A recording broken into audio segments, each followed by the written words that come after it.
Some pretty big claims were made by Digital Trends saying that the LG C1 is not even close to the Sony A90J.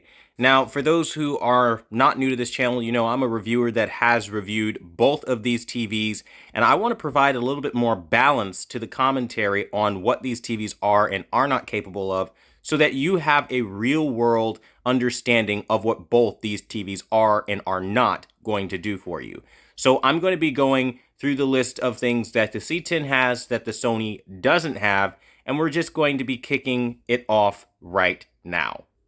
The Sony does not have a motion eye care mode, so if there's extra glare or anything that happens because of the brand new Evo panel, you're just going to have to eat it and find creative ways to get around it because motion eye care is not a priority.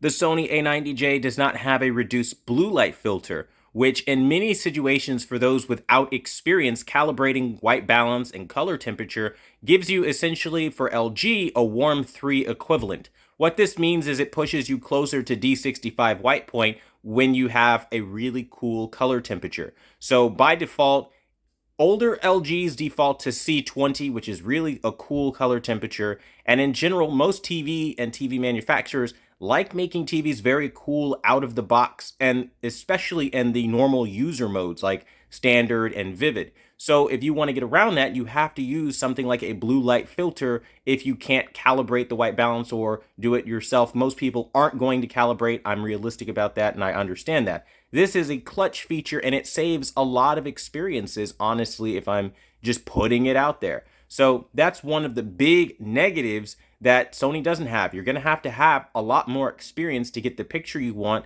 out of a Sony TV. Now, the A90J is special in that it has a white balance feature this year that allows you to kind of allow it to be like a self-calibrating TV in the world's first, really. However, it does not work as effectively as the blue light filter with removing all the blue light. Because if LG has overly blue hues, and not only just LG, but the color temperature is overly blue, you're able to remove all of the blue light, and that puts you closer to where you want to be ideally when we're talking about color accuracy. So that's just one thing I'll say there. Now, again, it's not a 100% professional calibration, but it definitely helps those who don't have experience get more impressive image quality.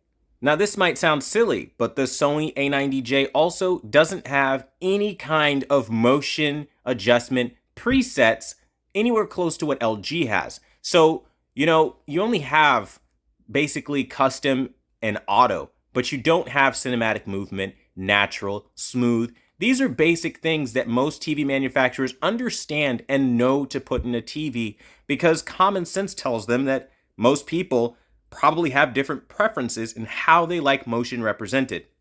You see, Digital Trends is glowing about the fact that it doesn't have soap opera effect, as if that represents every single demographic of user out there. This is a harmful message to send to TV manufacturers, because what it says is, we don't want these motion presets, and when you don't include them, we will commend you for it because you've removed soap opera effect.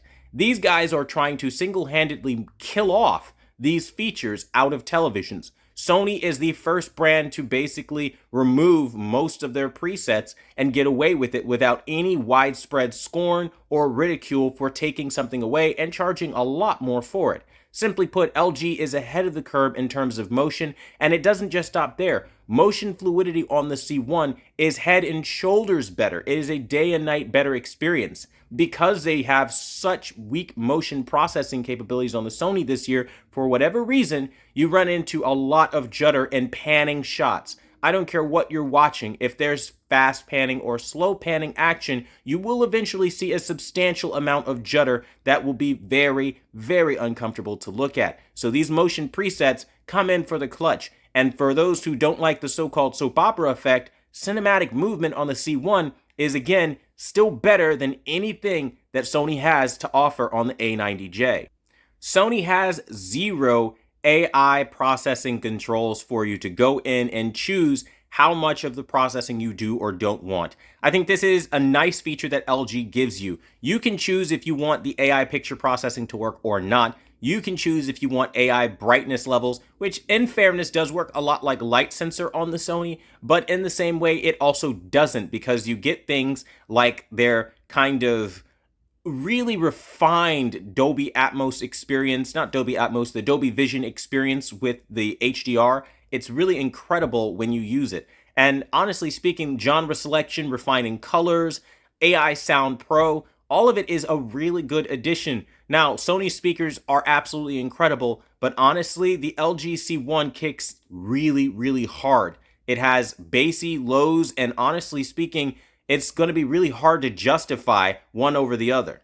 The Sony A90J does not have as many OLED screen saving options. All you get is like a pixel shift option and, maybe the screen cleaning option, but that's really it. But LG on their OLEDs have logo adjustment features. So if you're watching a lot of cable TV and you have static logos in the bottom right corner of your screen, you can choose what you want to see on your screen. You can literally go in and adjust high or low, and it gives you those options. If you want high or low, you can make those adjustments, and again, it will turn down the brightness, the luminosity of logos that are static, saving your OLED, where Sony just literally does not have that option. The Sony A90J also doesn't have a game optimizer feature. So what this means is PC gamers will not have G-Sync in any capability. And in fact, at this point in shooting the video, you don't even have the promised VRR. You've still got to wait until winter 2021, according to some rumors. So either way you look at it, you already don't have all of the advertised features and you're paying $3,000 for it, where the LG C1 is substantially cheaper. Also, when you go into Game Optimizer, you have different presets based on the type of games that you want to play. Whether you're just playing a standard game and you don't need a lot, first-person shooter, a role-playing game, or a real-time strategy game, you have presets that will give you the optimization for those types of games. But it goes even further. You can customize the black levels and the white levels based on your preferences even further. And the party doesn't even just stop there. You can go into OLED Motion Pro like I did here, and you can get black frame insertion that almost takes away none of your brightness. There is a dip, but it's not that substantial. And it's not as bad as what you'd find on the Sony A90J. And it's also way smoother. In terms of what you look at when you see the picture off, honestly speaking, we'll turn it off and you'll see there is a bit of a difference. But honestly, I can tell you the feature set and having the options to do this is wonderful. And this is just one of the many things that we can talk about outside of a whole thing in the Game Optimizer suite. AI Sound Pro for gaming, allowing you to get immersive 3D-like sound out of your experience here from just turning on the AI sound. Once you do the AI calibration, it works really well for your environment. And I'm telling you, this is the kind of stuff that's sweet. Oh, but wait, you also have AMD FreeSync Premium. So you're not just sitting on just G-Sync, you also have FreeSync to pick from, which will work great on Xbox One X consoles, Xbox Series X, Xbox One, Xbox, all the Xbox consoles. Too many to go through. But you get the idea. It's just more gaming ready. Oh, but wait, it doesn't just stop there. The input lag is also substantially less on the Sony, or rather on the LG C1 than on the Sony A90J. So gamers win 100 million% on LG versus the Sony in terms of what they're offering. If you're an image purist, the Sony A90J does not give you the option to have an ISF preset built into your television with some form of optimization already done to the TV in the form of ISF Expert Bright Mode and Expert Dark Mode. These two modes are wonderful presets to build upon and get a closer image quality to, what you want, an accurate mode.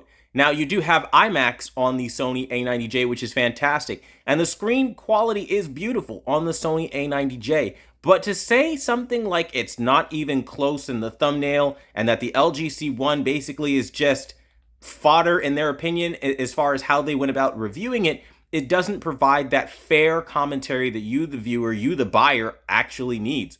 All honesty, like reality, just putting it out there, dude, like you are better off buying the LG C1 because of all the various picture presets, tools, and options at your disposal that Sony doesn't give you. Oh, and by the way, something Digital Trends will never mention, you aren't forced to comply to any kind of terms of service in any way, shape, and or form. You turn on your LG, it is literally a plug and play experience where the Sony is literally telling you, you will submit to Google. And them justifying it by saying, haven't we all sold our souls to the Google monsters or whatever they said? Like, that's no, we haven't all sold our souls to Google. And to use that as your justification and damage control behind that is honestly disgusting. And I think that alone should tell you everything you need to know about digital trends, and that's real. So in summary, when you see people glowing about how wonderful one thing is over the other and how no matter what, it's just going to be the greatest thing out since sliced bread, and they're really trying to hype it up, just understand that Digital Trends has affiliate links in their description. They are trying to earn a commission off of you buying the most expensive thing on their storefront. That is how business works. It's dirty, it's shady. But again, rest assured, you're going to get honesty here with the #1 brand in honesty. And as it sits, the LG C1 is a fantastic TV and a better option than the Sony A90J. I personally had the Sony A90J, got rid of it, and replaced it with the C1, and I couldn't be happier. That being said, everybody is going to arrive at their own personal preferences and tastes. I understand that. But again, to say that the C1 is not even close is complete and total malarkey. Simply put, the A90J does great with what it does, but the motion capabilities are terrible, and that ruins the experience, along with that high price tag, ridiculously cheap plastic build quality all around.